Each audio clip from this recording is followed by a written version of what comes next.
আগামী 23 এপ্রিল শিলিগুড়ি মহকুমা এলাকায় সভা করবেন সর্বভারতীয় তৃণমূল কংগ্রেসের সাধারণ সম্পাদক অভিষেক বন্দ্যোপাধ্যায়।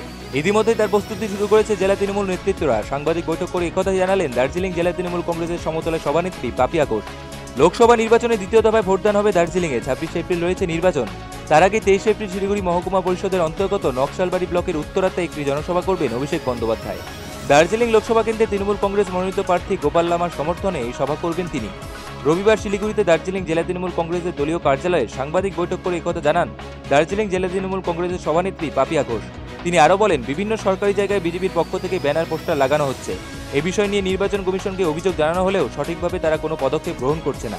অন্যদিকে তৃণমূল প্রার্থী সহ সুপ্রিমো ও তৃণমূল নেতৃত্বদের ছবি বিকৃত করা হচ্ছে। আসলে বিজেপি বুঝতে পেরেছে যে তারা জিততে পারবে না, সে কারণেই এ ধরনের কাজপত্র করছে তারা। যে জনসভাটা উপস্থিত থাকবেন আমাদের সর্বভারতীয় সাধারণ সম্পাদক অভিষেক বন্দ্যোপাধ্যায়, আমাদের অত্যন্ত প্রিয় নেতা, আমাদের গর্ব, আমাদের অহংকার। তিনি আসছেন।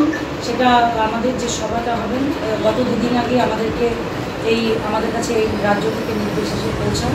তৎক্ষণাৎ আমরা আমাদের যে প্রচার, আমাদের কাজ, সভা মানে একটা সভাকে ঘিরে যা যা করার প্রয়োজন প্রত্যেকটা বিষয়ে আমরা নজর রাখছি এবং এই সভাকে ঘিরে সারা জেলাতে, বিশেষ করে দার্জিলিং জেলার সমতল নিয়ে আমরা এই সভাটা করছি।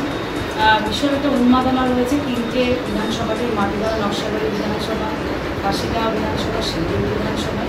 অর্থাৎ আমরা প্রায় 60 থেকে 70 হাজারের একটা জমায়েত সেখানে আমরা করছি। অবশ্যই আমাদের একটা ডিটেলসের অসুবিধা হচ্ছে, কারণ আমরা জানি যে নির্বাচনের জন্য অনেক গাড়িগুলো অন্যান্য জেলাতে পৌঁছে গেছে বা 26-এর নির্বাচনের জন্য পৌঁছে যাবে।